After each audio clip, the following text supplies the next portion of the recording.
Eto pa pala mga mi yung kaganapan bago mag New Year. Naglaba nga muna ako ng mga kurtina namin. Eto pa nga lang yung mga kurtina ko at wala pa akong pampalit. Kaya kailangan ko din talaga malaban para maikabit agad. Nakapaglinis na nga ako dyan kahit papaano sa loob ng bahay.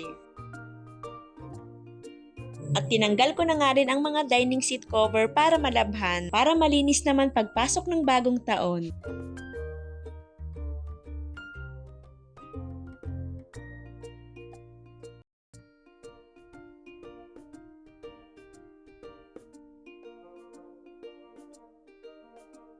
At inilipat na nga rin namin ang rep na nasa tindahan dito sa loob ng bahay. Tagal na nga rin kaming walang rep dito sa loob ng bahay dahil nasa tindahan nga. Ilang buwan na nga rin kaming hindi nagbubukas ng rep dahil wala naman ilalagay. Tuwing may okasyon nga lang kami nagbubukas ng rep, tulad ng Pasko, New Year dahil mahal nga ang kuryente. At dahil nakabenta nga kami ng mga baboy, bibili na nga rin kami ng isang sakong bigas at gas na rin para maista kami bago mag New Year. At bibili na rin si Dada ng 2 sakong feeds para sa pagkain ng mga baboy. Sa pag-aalaga nga ng mga baboy ay kailangan talaga ng malaking puhunan. Pero bawi naman kapag nakabenta, basta't maayos lang ang paglaki ng baboy, magiging maganda ang benta.